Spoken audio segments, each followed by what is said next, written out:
All right, welcome back. Mastering Modern Selling, episode number 104. Carson, good to have you back. We Good missed to be you. back. Missed you guys. Brandon, good to see you. Like And my hair on fire. and we have yet another amazing guest this week, Doug Stewart, who is sitting in a rest area. Is that where you are at the I'm actually at a middle school. Oh, okay. All right. Going to teach some people how to sell, I hope. That's You right. got to start them early. Yeah, that's right. That's right. You can never start too early. It's true. So welcome. Great to have. Where are you? What part of the country, Doug? Right now, well, I live in Raleigh, North Carolina, and I'm Okay. actually on my way back from an event with a client in Virginia Beach. So it's about a 3-hour or so drive. I'm kind of like halfway between right now. Okay. Okay. Yeah, it looked like there were a lot of trees and stuff in the area. So Yeah, definitely didn't look like California, that's for sure. No, it's definitely not California. When I was in Cairo 2 weeks ago, that looked a lot like California. Yeah, that's true. Ah, That's true. Dry desert. Yeah, mhm. Yeah, back from Arizona. There's not much vegetation there. So exactly. There's even less there than here. Yeah. Hey, I'm excited to get to this, and here Doug was just leading an event, which I want to hear about as well. But this is exciting to me because this is all about Carnegie and how to win friends and influence people. Like this is my energy right here. All right, well, let's rock and roll. Doug, tell us a little bit about yourself and what you do, and then I'm sure we have a few questions that we might want to get. And I want to welcome our most valuable guest, or I'm sorry, most valuable listener, Bob, is here. So aloha to Bob as well. Aloha, which is different than a high shout. That's right. All right, Doug, tell us. Thanks, Carson. Yeah, absolutely, absolutely. So I'm Doug Stewart. I'm a native of North Carolina. I've been in this training development space since about 2011 or so. Before that, my background was retail. My grandfather owned a number of furniture stores across the Raleigh, North Carolina area, and he decided to put me on his sales floor when I was about 12 years old. And I thought when that happened, I saw it as a big honor, right? My grandfather sees something in me. He's willing to take this risk and put me in front of these adults, right, as a 12-year-old. And then I realized a little bit later on, this was about my college age, I asked him about it because it was something that was so influential and meaningful to me. And, I'm like, Grandpa, this was such a big deal for you to trust me like this. And he goes, oh, I actually wasn't sure that you'd have any other transferable skills. And so what I know, and this is, I mean, he lived and breathed this. If you can sell, you can survive, right? And so he taught me that skill. So that's really my first competency was sales. And then I was invited to attend a Dale Carnegie program with a customer of mine because she had shared with me that her leader was going to make her take this stupid leadership program and she didn't want to go. But if I would go with her, they would pay my way as well. And so I attended this thing, had a transformational, life-changing experience, really in every category of my life. And then just stuck. The person at the time that was running that market really turned into like a father figure, and his wife, a mom to me. And that was back in 2011. And today my role is as the vice president of business development. And I manage most of our global sales strategy, as well as a team that manages our regional and local business. And then I also facilitate, coach, and do some other things across the network as well. Hey, Doug, I was fully expecting your grandfather to say he wanted free labor and he just wanted to get you out of his hair and send you off in the There was probably a little bit of that, Brandon. Probably a little bit of that.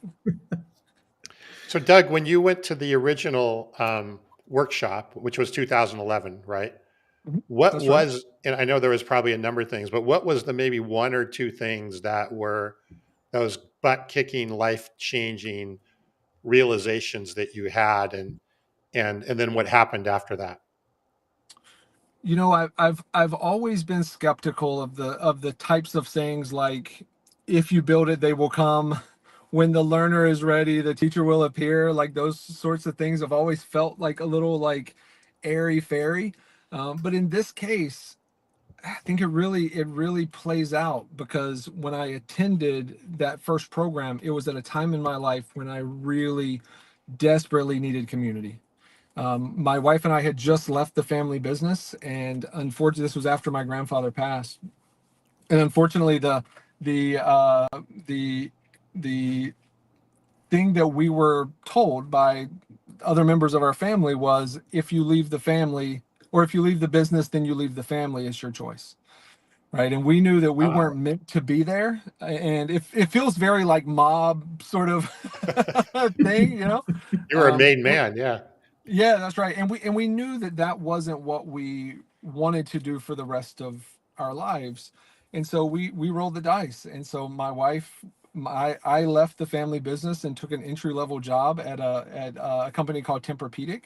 And we had just made that transition, and essentially had been kind of excommunicated from my family. Her family doesn't live close by, and we really needed community. And what I found in that program, in addition to the methods, the models, the structures, and all the things that make Dale Carnegie training famous, was it was the people, it was the community, which was such an incredible gift to us, especially then, and obviously still to this day.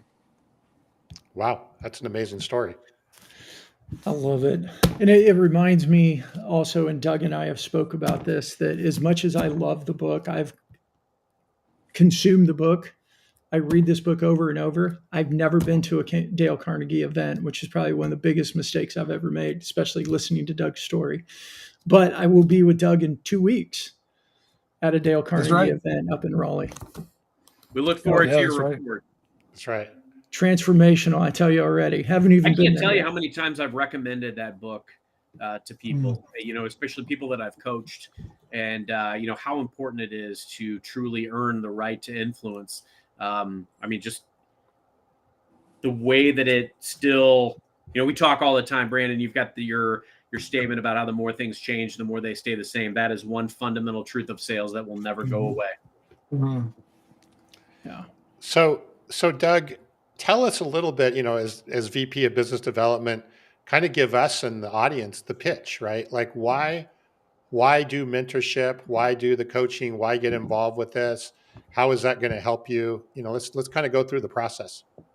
Yeah. Well, the interesting thing is that anytime we have a message to deliver, or a product or service to communicate, or an opportunity to share, it's all sales, right? And as we know, as Zig Ziglar famously said, that all sales is simply a transference of emotion, right? And so the thing that really, I think, stands out for us is, it's not very common for us as adults to have a space where we can go once on a weekly basis, or maybe ever, where we can sit with a group who is genuinely interested in our intended outcomes, and we can just spend time thinking about, considering, committing, planning, having insights, sharing ideas, challenging ideas. It's so rare for us as adults to have that, right? Like if we think about just the four of us, and if we were to answer the question of, when was the last time you had an hour that was just you, and your job was just to focus on you and who you were becoming and where you were going? My anecdotal experience says that not many people actually have that opportunity ever, right? And so one of the beautiful things about Dale Carnegie training, and the thing that has made it last for over 100 years, and to be able to be delivered in 90 countries in 34 different languages, is the fact that it's not tactics, it's not techniques, it's not tricks.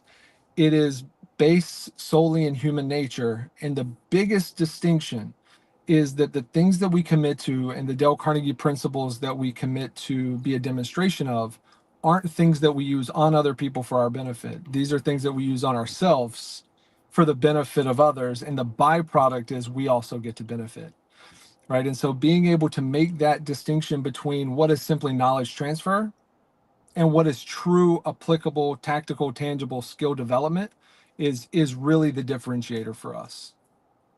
I love the similarities to a lot of the themes that we've talked about on this show before.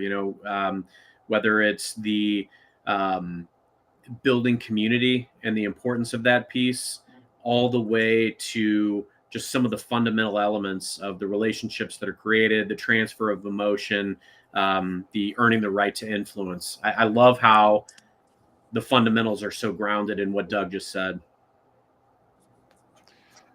Yeah, and what I hear you saying is it's not about what you do, but what you are. Is you're really expanding who you are versus what you're doing. And if you do that, then what you're doing should be more efficient, more effective, and more successful. Yeah, and in fact, it's one of the things we just talked about in the workshop that we just delivered for one of our clients is this idea of what does it mean to be authentic, right? So conventional wisdom says that authenticity means that I'm true to myself, right? Whatever that means, and that's assuming I even know who I am, right? I'm still figuring it out, and I'm living into this thing. But if we use the definition of authenticity of being true to ourselves or being who we really are or being fully transparent all the time and kind of using it in that context, then we run the risk of behaving poorly because we're emotionally elevated, we're frustrated, we're overwhelmed, we're hungry, we're tired, whatever that is. And if I operated as someone who was just being authentic to who I really am, the person I feel like being on those days when I'm tired, hungry, overwhelmed, frustrated is not a good person. So I gotta not a good person at all. I got to make a throwback here. Isn't that a famous line from, I know we used to do movie references, famous line from Batman. It's not about who I am underneath, but what I do that defines me. Oh, well done. Couldn't Well resist. done. Yeah, that's solid. That's solid. And yeah, I mean, we made this distinction in this workshop today that we can think about authenticity that way, or we can think about authenticity in terms of being aligned, being aware of, and a demonstration of the attributes and characteristics we've committed to. Right. So the example I gave is like tonight, like I am a completely like a closet introvert. I'm an introvert. I like to say I'm an introvert that has worked really hard on their social skills, and people wear me out. Like wear me out. I get no energy from being with and around people. And so tonight when I get home, I'm going to be exhausted. Right? I've still got a few hours ahead of me. We're kindred spirits, my friend. Oh my gosh. But here's the thing though. I've got two kids, a 13-year-old daughter and a 6-year-old son. And when my garage door opens when I get home, they're going to be waiting for me. And Yeah. as I love these kids, they are two of the four most important people in my life. Only with my wife, my two kids, and my grandmother. And that is half of the most important people in my world. They're going to want my time, energy, effort, attention tonight. And I love them. I'm not going to want to. I'm going to be tired. Right. But authenticity is saying, am I going to operate based on how I feel and go, look, kids, I'm tired. I need some time. Like, leave me alone. I'll talk to you tomorrow.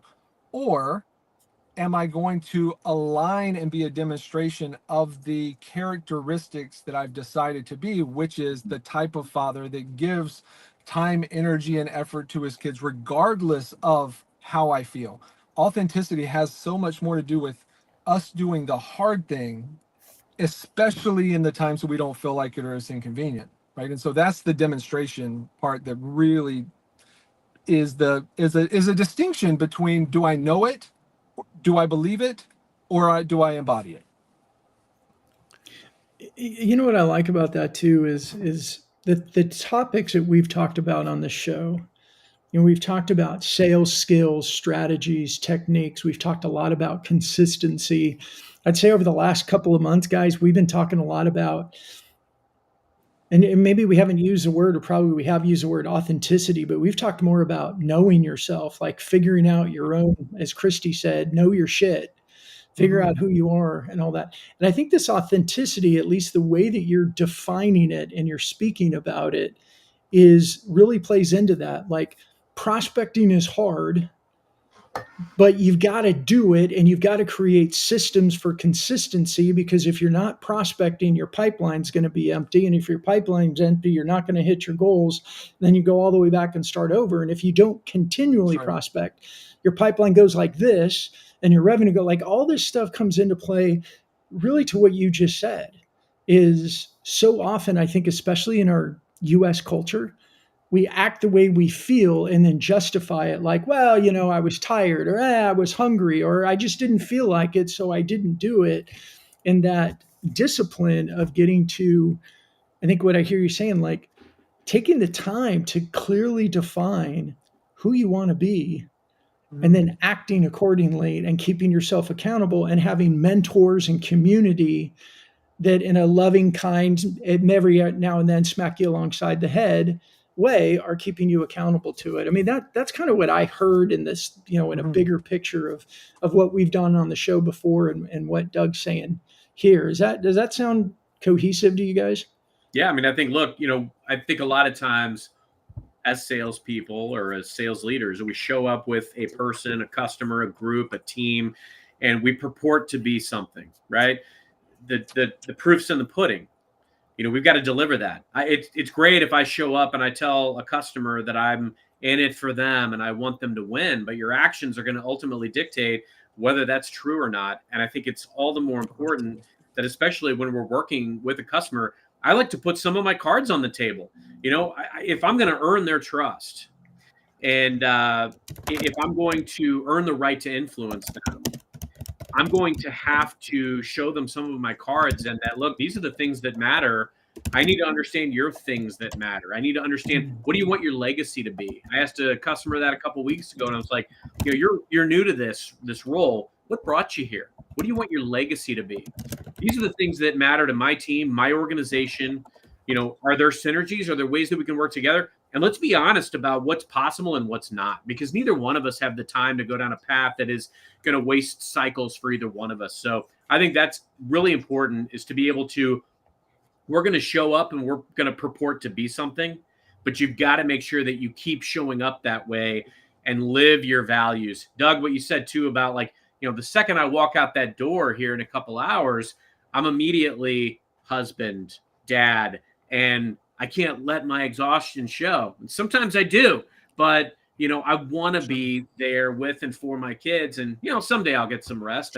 Just tell them that you were on this show and it was just draining, and these people were difficult. I mean, that's all you got to say. They think this is like a break for me. So, I'm that's why. But no, that resonated with me a great deal, because we've got to live the values that we purport to be. Hey, and I think as we talk about mentorship, and I'm sorry, Tom, I know we have an agenda, but it made me curious. Like, I think there's, and Bob said people conflate coaching with mentoring. I find that there's a lot of terms that get used of coaching, mentoring. Our company's like a family, we're a community. But I find that true mentorship and true community is really difficult to find. Like, you ask some leaders and they're like, oh yeah, we do mentoring, we do this. And you ask their people and they're like, I don't know what the hell they're talking about. Like, that's one of the challenges that I see. And what I like about what you do is you really bring that to life for people. And what would be, Doug, what would you consider as the difference between coaching and mentoring, if someone were to ask? I think the biggest thing for me, and I have a little bit of an alternative perspective on what mentorship as a general idea means. But I think a lot of times the big distinction for me would be, when you're engaging in coaching, there's a stated and agreed upon intended outcome. This is a specific thing. I want to go from where I am to where I want to be. I want to create momentum on that path, and I need support to be able to get there. Whereas mentorship, in my opinion, doesn't require many of the things that we think or have traditionally conventional wisdom has said mentorship requires, right? Like, I think what we've conflated more than the coach and mentor thing is really the mentor and apprentice thing, right? Where you, if I wanted to become, let's say, an electrician, I would apprentice with an experienced electrician, and they would teach me the way that they do things, and they would help me develop in that way. When it comes to mentorship, it's not required for someone else to give us permission or to give us their time or energy. We can engage in mentorship with everything and everyone around us, and that's really, I guess, kind of the crux of what my book, as well as my TEDx talk, that's both really about the same topic, was really about, really giving people a sense of freedom that they don't need to be picked, that all they have to do is engage in this process of allowing, like Seneca said, every person I meet is in some way my superior, and in that I learn from them, right? Seeing everything. And really the big difference is, are we willing to have the discipline, speaking of discipline, to approach everything in our life with curiosity instead of judgment? Because those two things can't coexist. They can't be in the same place at the same time. I know for me, when I'm judgmental, I'm never curious. And when I'm curious, I'm never judgmental, right? And so that curiosity is the thing that drives, along with the awareness to then apply, test, try, and then provide feedback where you're getting these inputs from. I'd love to hear from our audience too, like, experiences that they've had in the way of mentorship and coaching. I had a great mentor years ago that really instilled in me that you're going to have people that because mentors can coach you, but you're going to have these distinct figures in your career. You're going to have managers, they're going to serve a role. You're going to have mentors, and you're going to have sponsors. And all of them are going to have different functions in your life and in your career. I may have a mentor in the moment. I may be up against something where I feel like I'm in a no-win scenario, or I don't know where to go with this situation, and I'm going to phone a friend. I know somebody who's been in this situation before. I'm going to call them, and they might be a mentor of the moment who gives me coaching. But the other thing is, you're going to have other people that are like on your career advisory board that are going to be mentoring you all the time about different situations. Then you've got your sponsors who, when this role comes up or this opportunity or this project comes up, they're willing to stand up for you and say, yes, that's the person. You need to talk to this person because X, Y, Z. That's not necessarily a person that's coaching you. It's not necessarily a person that's mentoring you.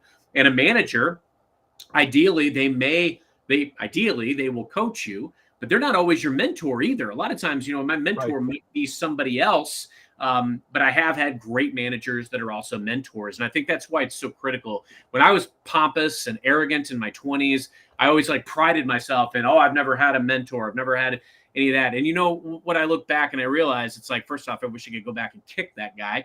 But I think about going out and proactively finding everybody that I felt was better than me at anything and just learning from them.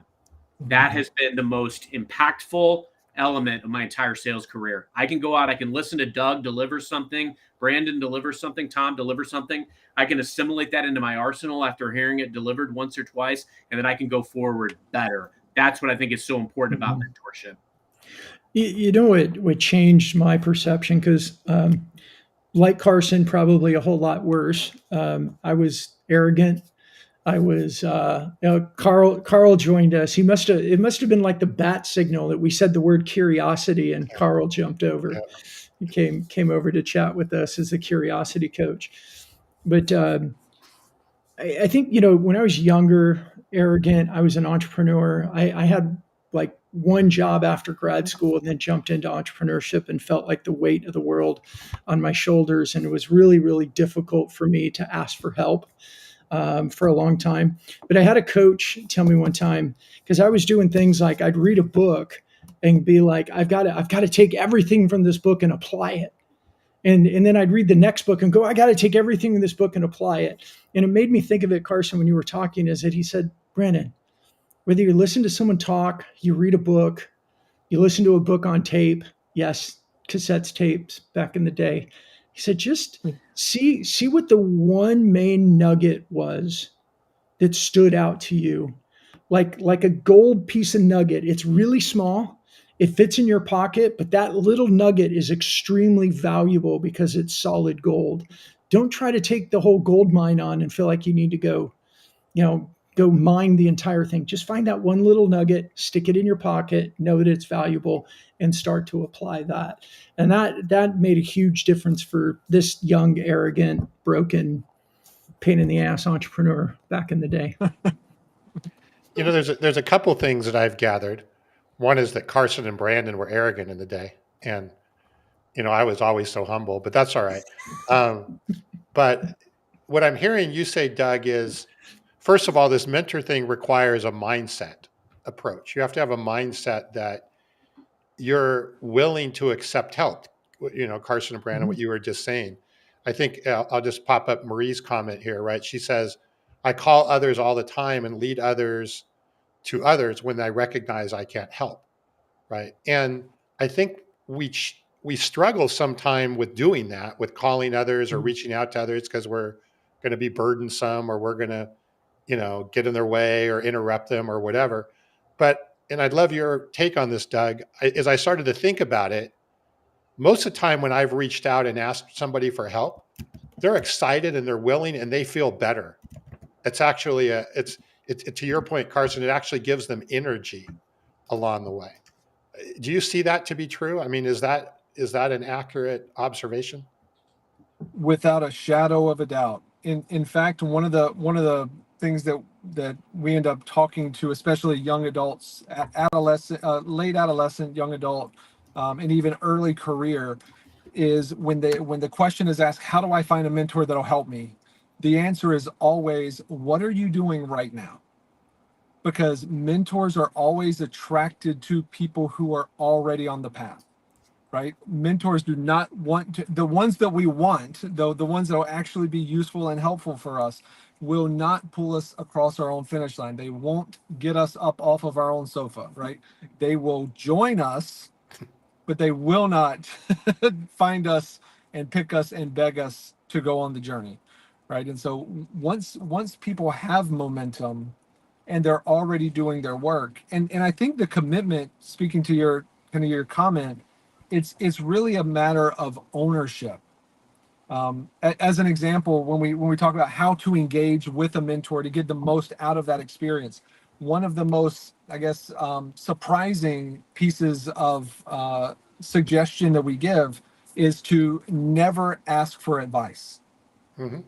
And that commonly causes people to kind of step back and go, wait, what are you talking about? Isn't that the whole point of like a mentor-mentee relationship?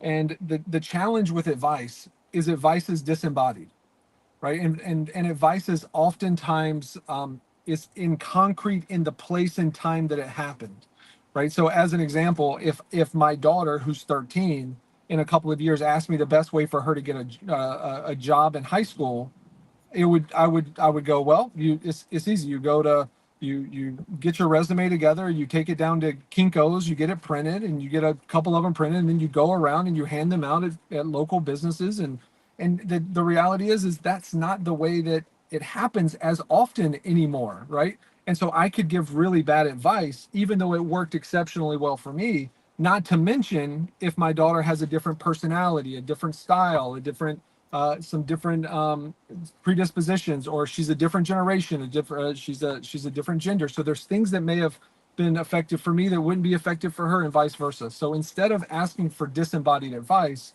the recommendation is ask for a story, because a story has nuance, it has layers. It's something that we can read it in light of our own experiences, and then we can figure out and tailor it, that story that we've been told, we can tailor it to something that'll work for us. And then we're able to go provide feedback after we've applied and go back to that person and say, hey, look, that question that I asked you in that story that you told me, here's what I did with it, here's what I learned. And then, and that feedback is one of the primary currencies for mentors, right? Because if I know I'm helping and I know you're applying, I'm going to keep investing. But if I think we're just talking, I've got customers to talk to, I've got team members to talk to, but I will absolutely invest time in someone that I know is coming to me for insights and then going and doing something, and then has enough for appreciation and respect to then share with me what they did, what they learned, and what they're doing next. So let me see if I got this right. What you're saying, Doug, is if I go to a mentor and ask for something, don't ask for, hey, what do you think? Or what's your advice? But say, hey, I've got this situation. I'm getting ghosted by all of my prospects. Do you have a story or something you can share with me that related to this that you've experienced? Is that sort of the way that you should draw that out? Yeah, it's like, have you ever had an experience like that? And if so, what happened? Right? Because what they don't know, I know me better than anyone else knows me, and I don't know me very well. Right? So to know that they can tailor the advice in a way that will fit who I am, where I am, my situation, the nuances, my personality, is really a stretch. Here's the other thing that's really I think an important point to make is that when I ask someone else for their advice and they give me direct advice, you know what you should do? You should go do this. If I go do it and and it doesn't work, then I don't have to take responsibility because it wasn't my idea. I can blame that terrible advice that person gave me. I don't have to take responsibility. What's worse is if they give me direct advice and I go do it and it works, I don't get to take any credit because it wasn't mine. So I create this relationship that causes me or the mentee to be in some way subservient to the knowledge, wisdom, whatever of that person, and it stifles the growth and the agency of the mentee. Right? So the mentee taking ownership, saying, I'm going to craft my questions in a way that I can get better context, better content, more nuance in the conversation with my mentor. And then as my mentor's talking, I'm tailoring it based on what I know about me, my situation, my intended outcomes, my vision, my values, my character, my past experience and future hopes. And as I'm doing that, then the ability to apply becomes much more specific, and I am taking full ownership, because that's the percentage, and this is one of the, I guess, an important part as well, is the percentage of responsibility that other people have toward our development is absolutely zero. Right? They have no responsibility to it. That is solely ours. So if it's ours, let's take responsibility. Yeah, and I think being a mentor, it's important to realize the responsibility of what you are imparting. But yeah, I'm a visual person. So when I think about this, I loved how Brandon, and I know we want to hit a couple of comments here in a second too and get Doug's thoughts. When I think about earlier, Brandon said something that really resonated, where it's, you're thinking about all these different areas where you're bringing in information that makes you better. Could be a podcast you listen to, could be a book you read. A mentor is another great, hopefully often reputable source where you're pulling information from. And it makes it all the more important of how we go about going out and finding mentors. I think some of the mistakes that people make is, like Doug said, you don't just go to somebody and randomly just ask them for advice. And a lot of times it's out of context. And if they turn around and they give you advice immediately back, that's like going to a doctor and having them, without even doing any tests, diagnosing you immediately. Like, you need to build that rapport and have that additional context. When I go out and I seek out a mentor, I'm very intentional about my outcome that I'm trying to drive and my goal that I have. And I'm going to ask for and look for a mentor in that situation. Is this somebody who is a peer or colleague who's doing better than I am at something, so that I can go out and figure out what they're doing, assimilate it into my arsenal, do better? Is this somebody who I might one day want them to be my boss? And so I want to go out there, I want to meet them, understand, I'm going to ask them for feedback and for guidance on how I might ultimately someday parlay my experience, my passion, my superpowers into what they do. But I also want to add value for them. You know, is there a unique perspective that I can give you that will help you with your existing business, your projects, whatever it is? Like, I don't want to just show up and ask for your feedback. Your time is very valuable. Are there some things, is there a way we can form, a partnership here where there's value that I can bring? And I'd love to get your feedback and guidance as you get to know me better, things of that stature. But I think that's why it's so important that we are intentional in our pursuit, but also that we're looking at mentors as yet another way of bringing in things that can make us better. We can internalize it, but we ultimately, Doug, we want to own that responsibility, because I'm responsible for going out and finding these things, internalizing them, and then executing.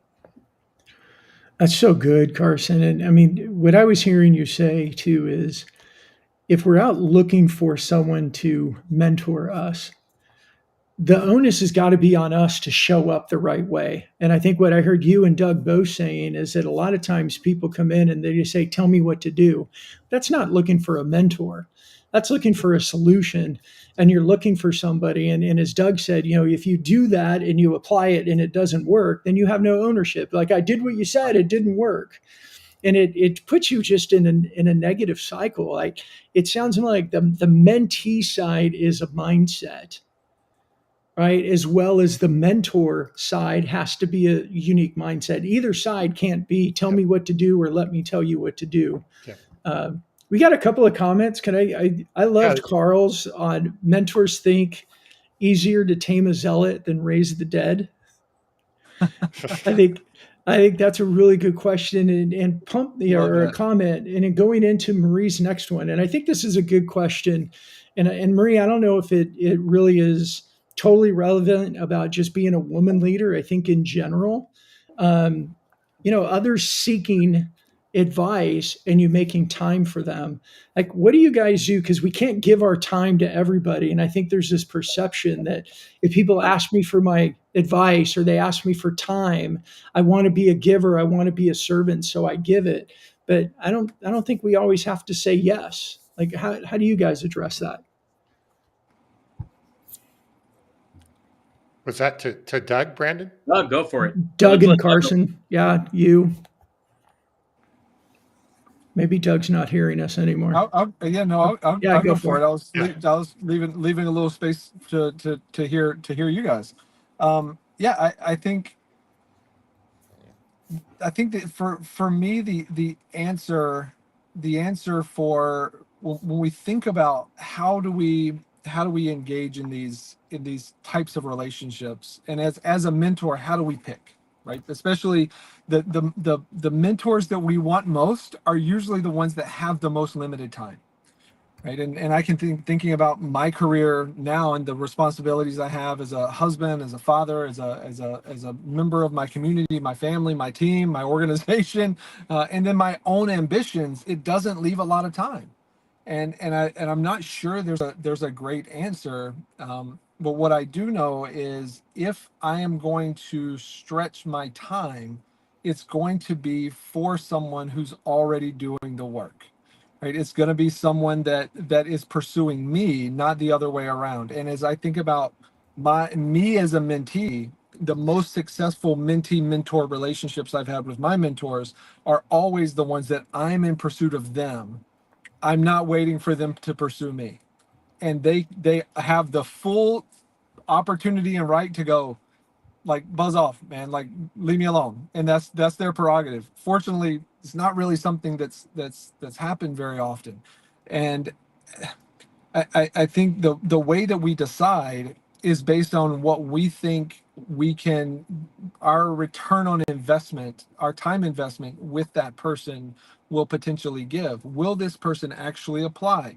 Would they do the work either way? Because a mentor realistically should not necessarily change the course of a person's trajectory. They should amplify it, or they should speed it up, right? Because I even think about the mentors I've had in my life. So many of them, as I think back, they sped up my development. But the reality was I was committed to getting there either way. Like, if it wasn't through this relationship, I was going to find a book. If it wasn't a book, it was going to be a podcast. If it was a podcast, it was a YouTube video. If it was a YouTube video, it was anecdotal experience. If it wasn't that, it was my peer group. Like I was going to find it and figure it out. And I think that ownership piece and being in pursuit of your own with enthusiastic discovery, let's say, really is the difference maker. And if we are someone that wants to attract mentors, that is the way to attract the best mentors. It's funny. Sometimes I feel like people that are searching for mentors almost follow the same playbook because they say a lot of the same things. And I'm one of those people. I try to say yes to every opportunity, but it becomes just overwhelming. And so I do have some advice in that regard. I think first off, like, be honest. I mean, they're people, and to let them know, like, hey, look, I'm right now, I'm in the middle of this time of year in my fiscal business. I don't have a lot of time to show up, but I might around XYZ time frame. On the flip side, when you're asking for a mentor, a lot of people will say like, hey, will you mentor me? Can we set up a cadence or something like that? That it's hard for me to commit to a cadence. So a lot of times I'll even say like, hey, rather than committing to some kind of cadence, I'd rather be available to you if you have future needs. Don't hesitate to reach out. And as time permits, let's try to get back together. It's impossible for me to commit to meeting with somebody every month, especially somebody that's not in my family or on my team. I just can't physically do it. But It's not. There's no malice intended. I'd love to meet with everybody I could if there was only an 8th day a week.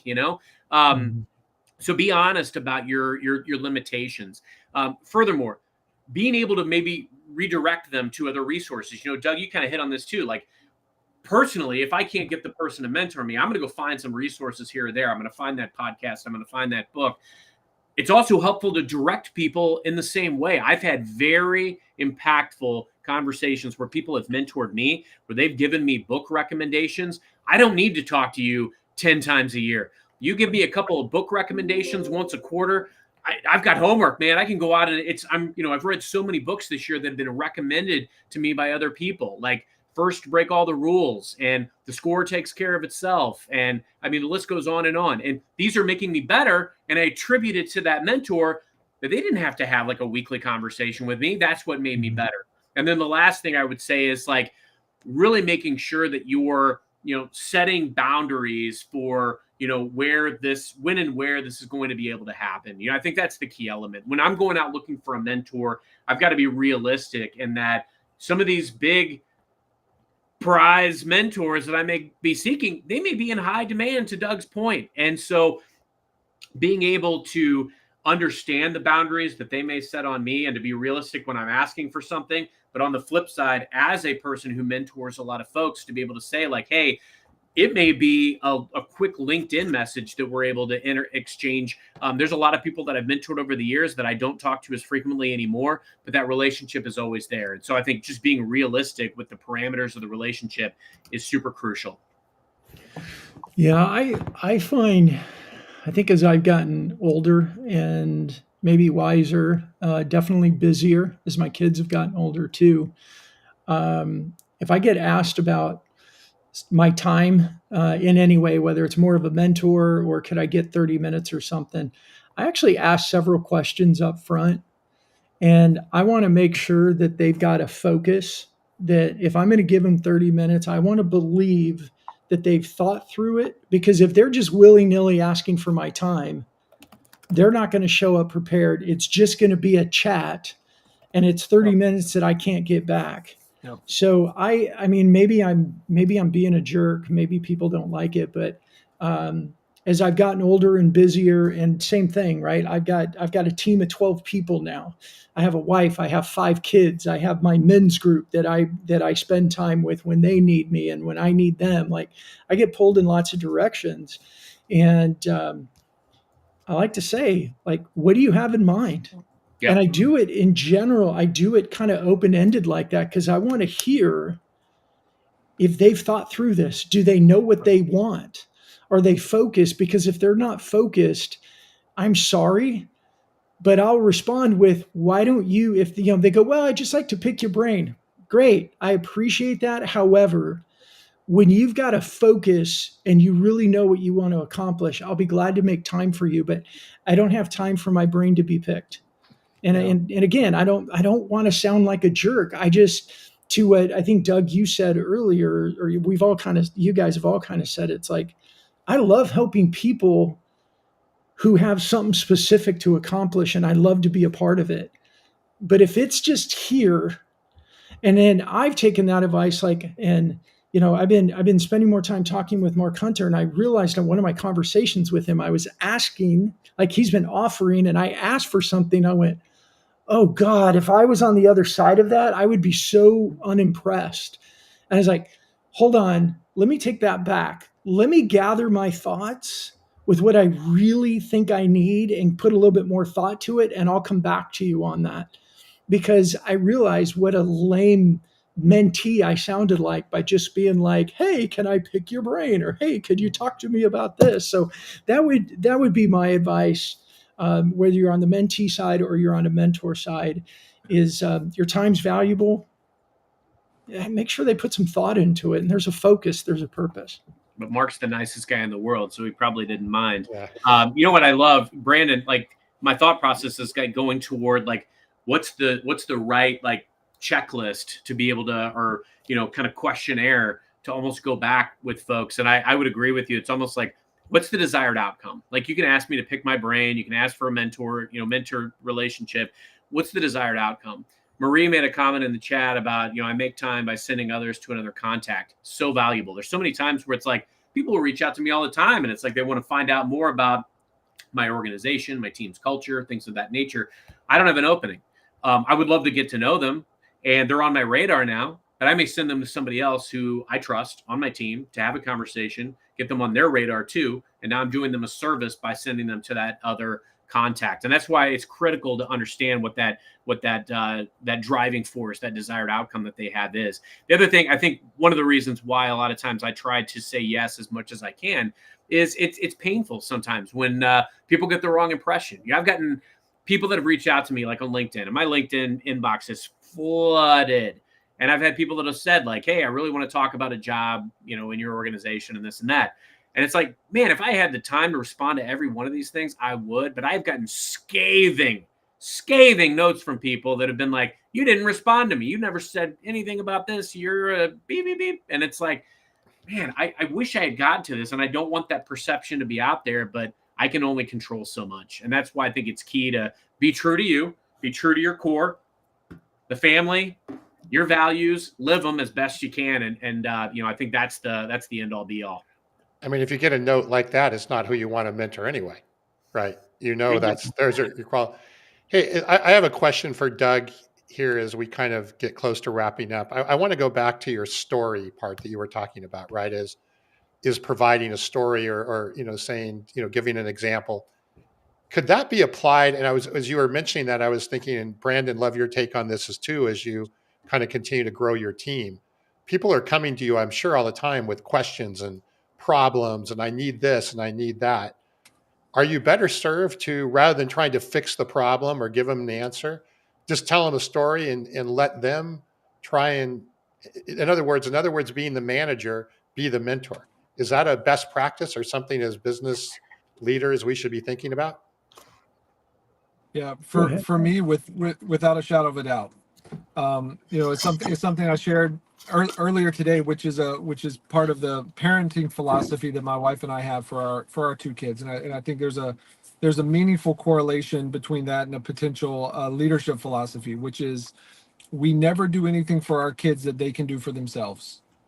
And I gave an example of my son telling me his water bottle was empty as we were standing in the kitchen beside the refrigerator that has water readily available. And I said, like, buddy, let me tell you a stinks, story man. when my water bottle was empty. Yeah, that's right. It's like, buddy, that must be terrible. You must be really thirsty. If you don't have any water, what are you gonna do? Do you know where the water is? And like, yeah, okay, so go get it. And then so he goes to open his water bottle, but his water bottle, he wasn't strong enough to get it open. It was kind of stuck. And so he handed it to me. I opened it, but I didn't put any water in it. I opened the water bottle and then I handed it back to him. Right. And so one of the questions, kind of Brandon, to your earlier point that I ask, in addition to what are the intended outcomes, is what have you already tried? What have you done? Right. And this idea kind of came to me. I was listening to Seth Godin. This was a long time ago. And he mentioned that there was someone that reached out to him to ask him questions about writing, for them writing their book. And what Seth Godin said is, come back when you've written 10,000 terrible pages and we can talk about how you can write good pages. Right. And that's really what I want to know. Right. I want to know that someone has made the attempt, that is thrashing, that's willing to try something, willing to fail. And when it comes to specifically my team, when I'm leading from an authority or a management position, then if I'm giving them the answers, that means I never get to go on vacation. And when I am on vacation, I'm worried to death. Right. And I think a real good indicator for an effective leader is what happens when they're on vacation. Does the whole thing fall apart? Or are you empowering people and playing a role of support? Or do you just have these people around you to support you doing the work, right? Are you doing the work of 2 or 5 or 7 or 12? Or are you empowering people to magnify and amplify the work by doing what they can do, and then coming in, and when they look, if they need their water bottle opened, I'll open it, but I'm not going to fill it up with water. Yeah, I like that approach. I think that as we're in a growing business, hiring people, and this is something I learned a couple of companies ago. Is I wrote about it in my book. Is it was the visual for me, and I don't know if I can do this. Is this is as big as I can make my circle, and that's as big as my company's going to get as long as I have to be involved with everything. But if I just hold hands with one other person, my circle just got a lot bigger. And then you add 2 people and you 3 people. And visually, that for me was the reminder that if I solve their problems, they're going to keep expecting me to solve their problems. And so Right. we have in fact, you could probably talk to anyone that's worked for me ever. And if you say, what is one Brandonism that jumps to mind, it's usually this one. I see 2 types of people in the company. Very simple, black and white. There's those who put things on my plate and tell me that it needs to be done. And there's people who come and tell me there's something needs to be done and they have a solution and therefore they take things off my plate. Really, really simple. And I don't mean to sound like an authoritarian with it, but really, really simple. Which ones do you think I like to be around me? Which ones do you think are going to get promoted? Which ones do you think are going to get more responsibility? So and it's the same thing like with our kids. We have an expression in our house that, Zoe, who's 11, she's been saying since she was probably 4, which is be a problem solver. Somebody says something that sounds helpless or victimish, somebody in the family is going to go, be a problem solver. Like, Yep. just go solve it. And it reminds me of that expression, if you want to go fast, go alone. You want to go far, go together. The hardest part sometimes as leaders is to slow down enough to use every moment as an opportunity in the big picture to go faster, further. But it takes going slower now. We talk a lot about go slow to move fast. In sales and leadership's the same thing. Take a little bit of extra time with this person right now, because then they won't have to come back and ask you that again, or maybe they come back 1 or 2 times, but not 10 times. That's right. Well said. So should we, Carson, I liked your suggestion in the private chat. Should we take Bob's? Loved Bob's comment. Yeah. We could use that as kind of our closing round, the round robin. You mean the gold nugget? Yeah. Okay, so did you see Bob's real quick? Bob's last comment. There are 2 types of people: those who put people into 2 types and those who don't. Clever. Thanks, Bob. all right, so Bob's challenge was, what is one golden nugget that you have received from a mentor? And his was, your job as a manager to manage yourself out of a job. Who wants to go first? I think Doug needs to go first. All right, Doug goes first. That's what we do. Put him on the hot seat. Right.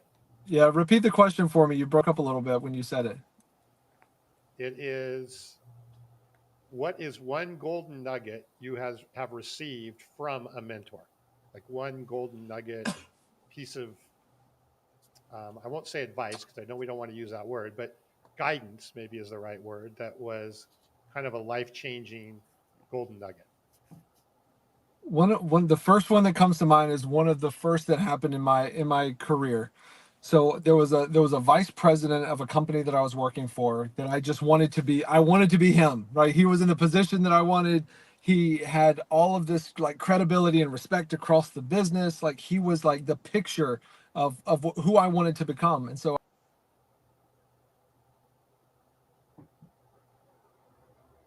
Did we morning before everything starts, and he looks at me and he goes, "How much is a cup of coffee?" And I said, $3 or $4. And he goes, "How much do you think an hour of my time is worth?" And I went, "Oh, I have asked the wrong question, you know?"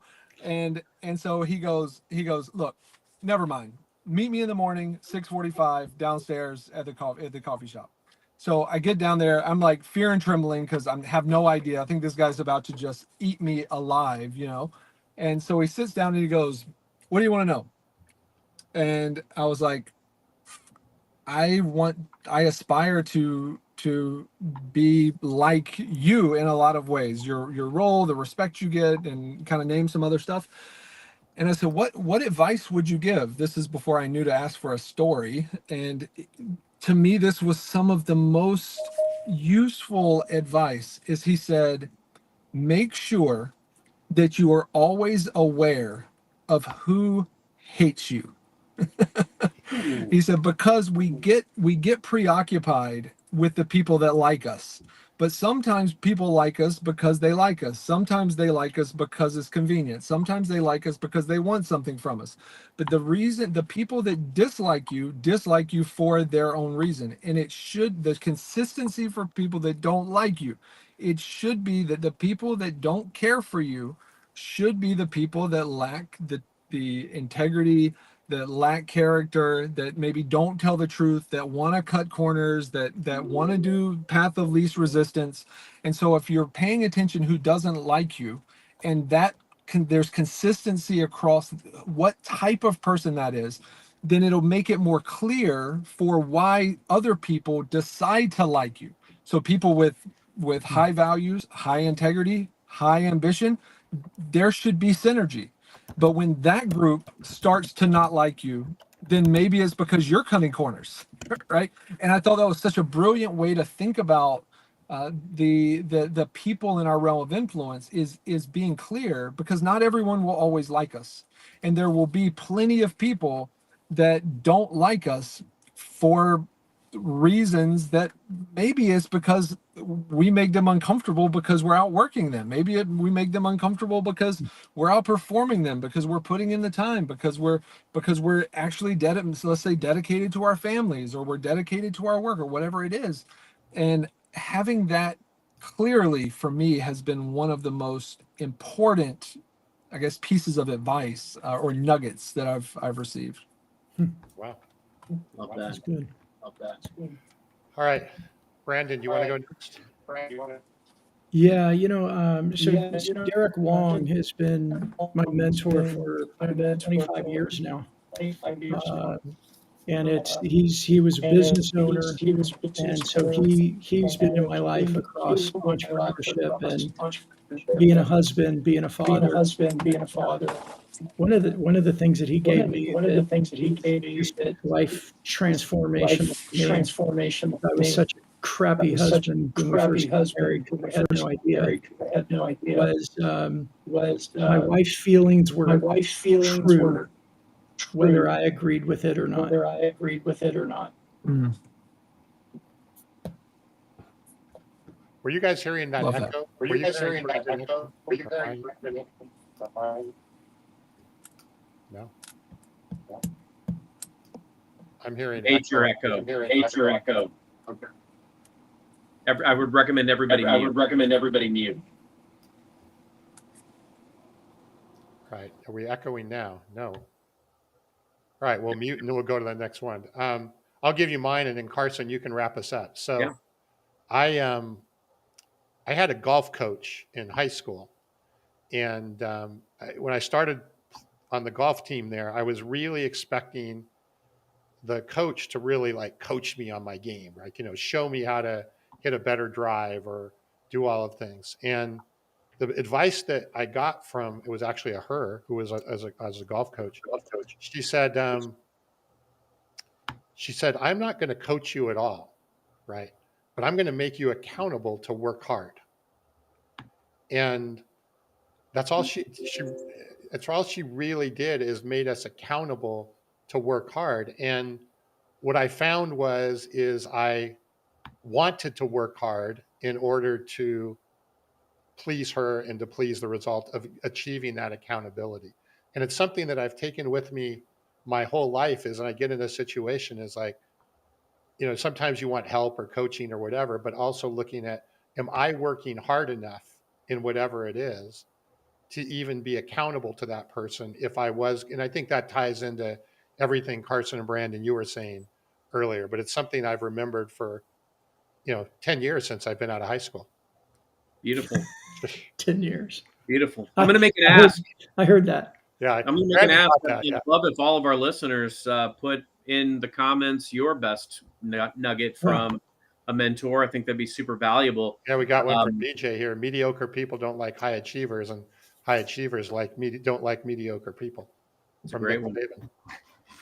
So I'm going to riff my top 4 because these are all equally important. Kind of like Tim Grover does in his books. If you've never read them, you need to. Relentless and Unstoppable, and Winning. So basically, everything is ranked number 1 because there's no such thing as one over the other. He's got these rules, and he throws caution to the wind. He picks 13 top things that are like the facets of winning. So I'm going to make number one. But number 1 is your network is your net worth. So valuable. I lost my job years ago. I had no network. I thought I could just parlay my skills into something paying the same thing. I was dead wrong. I didn't know people, and I needed to invest in real relationships. Number 2, control what you can control. You've got to go in and survey the scene, understand the playing field and the parameters. What you can control, you got to control it. If you don't, you're going to have a blind spot, and it will bite you. Number 1, become the obvious choice for what you want. Assume the position. If you want to go out and do something, go out and do it. I loved what Brandon said about solving problems, being a problem eliminator. That's what I've always tried to do. If I want to go out and be a manager or a director or a VP, I'm going out and I'm serving in those types of roles and bringing people together and building community and getting experiences that are going to be valuable. And the last one is win the crowd.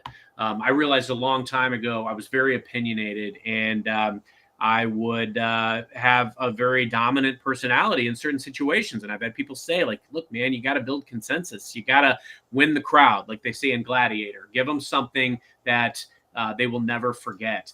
And giving people an experience, whether it's a customer, whether it's colleagues, whether it's other people that you work with or touch or whatever it is, give them an experience, make them feel included, win the crowd, win them over, and you'll be unstoppable. Wow.